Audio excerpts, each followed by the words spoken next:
dùgbẹ̀dùgbẹ̀ ó ti fẹ́ máa fì ní ìpínlẹ̀ Ọ̀yọ́ báyìí o, pàápàá nílùú Ọ̀yọ́. Aláàfin Òjó Pàṣẹkẹrẹ ọmọ Àtìbà pẹ̀lú bí àwọn ẹgbẹ́ ọmọ bíbí ìlú Ọ̀yọ́ kan, Ọ̀yọ́ Heritage Forum, bó ṣe ti bẹ̀rẹ̀ ìgbésẹ̀ lórí bí wọn yóò ṣe rọ Aláàfin ìlú Ọ̀yọ́ Kábíyèsí Ọba Hakeem Abímbọ́lá Ọ̀wádé àkọ́kọ́ wọn yóò ṣe ọ̀rọ̀ Kábíyèsí lóyè, tó sì jẹ́ pé àwọn ẹ̀sùn tí wọ́n kà sí Kábíyèsí lọ́rùn, àwọn ẹ̀sùn bíi 3 sí 4 nínú àwọn ẹ̀sùn tó jẹ́ ẹ̀sùn ńláńlá ó ní ẹ̀sùn ọ̀hún. Àwọn ẹgbẹ́ kan tí wọ́n jẹ́ Ọ̀yọ́ Heritage Forum tí alága wọn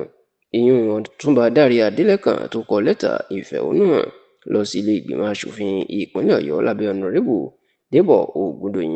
ni ló ti bẹ̀ wọ́n pé kí wọ́n jọ̀wọ́ kí wọ́n rọ Ọba Abdulhakeem Abímbọ́lá Ọ̀wádé àkọ́kọ́ kan rọ Kábíyèsí lóyè, nítorí pé ọ̀nà tó gbà di ọba lọ́dún tó kọjá ọ̀nà ẹ̀bùrú ni. Ọ̀túnba Dáre Adélẹ́kàn jẹ́ kó di mọ̀ nínú lẹ́tà tó ti kọ sí àwọn aṣòfin ìpè kí wọ́n wádìí, nítorí pé àwọn Ọ̀yọ́mèsì yan àwọn ìjòyè Aláàfin Ọ̀yọ́ 7 tí òfin ní àwọn ló gbọ́dọ̀ yan Aláàfin. Ó ní ọ̀tọ̀ lẹ́ni tí wọ́n yàn fún ipò Aláàfin yan ọmọọba Lukman Gbádégẹṣin, tó sì lọ́tọ̀ ìní Kábíyèsí Ọ̀wádé tí wọ́n wá mú. Wọ́n wá jẹ́ kó di mímọ̀ o wípé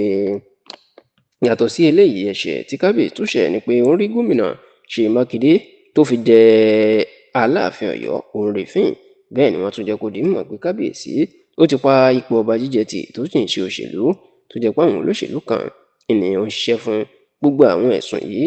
àti àwọn míì ní ẹgbẹ́ àwọn ọmọ bíbí ìlú Ọ̀yọ́ náà tí wọ́n pera wọn ní Ọ̀yọ́ Heritage Forum ni wọ́n kà, tí wọ́n fi ránṣẹ́ sí ilé ìgbìmọ̀ aṣòfin kékeré l'Àbújá wípé kí wọ́n jọ̀wọ́ kí wọ́n wá nǹkan ṣe sí ọ̀rọ̀ Aláàfin Ọ̀yọ́, kí wọ́n sì tètè rọ̀ ọ́ lóyè kí àlàáfíà kó lè jọba,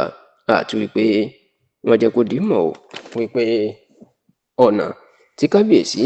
tó gbà tó fi di orí oyè wọn ni kò bófin mu. Kódà wọ́n ní àwọn ṣetán láti pe àwọn Ọ̀yọ́mèsì lábẹ́ olórí wọn ìyún Báṣọ̀run ìlú Ọ̀yọ́ Olóyè Yusuf Ayọ̀lá ìpè láti wá jẹ́rìí tako Kábíyèsí wípé òun kọ́ ló yẹ lórí ìtẹ́ àti pé ẹlòmíì ni. Ṣá o, pẹ̀lú bí ìgbésẹ̀ tí ẹgbẹ́ Ọ̀yọ́ Heritage Forum tó gbé yìí bó ṣe di ariwo, níṣe ni àwọn kan máa ti ń sọ, wọ́n ti ń pa òwe inú Bíbélì pé ọwọ́ lọ́wọ́ Ísọ̀, òun lòun Jákọ́bù, àṣírí tán ló wà nídìí ẹ̀. Wọ́n ní àwọn alágbára kan ni ló ń lo àwọn ẹgbẹ́ Ọ̀yọ́ Heritage Forum náà láti fi rọ Aláàfin Ọ̀yọ́ ní oyè. Wọ́n ní ìdí ni pé àwọn ẹni náà wọn ò lè jáde síta sọ̀rọ̀ fúnra wọn, ni wọ́n ṣe lọ gbé iṣẹ́ lé ẹgbẹ́ Heritage Forum, ni wọ́n ṣe lọ gbé iṣẹ́ lé wọn lọ́wọ́, tí wọ́n sì jẹ́ kó di mímọ̀ wípé kò sí nǹkan fẹ́ ṣe, kò sẹ́ni tó lè rí Aláàfin Ọ̀yọ́ tí wọ́n lè rí ọ̀rọ̀ lóyè, nítorí pé ó fọwọ́ síbi ọwọ́ ń gbé, ó sì ń ṣe tàwọn ọba aládé, ó ń ṣe tiwọn dáadáa.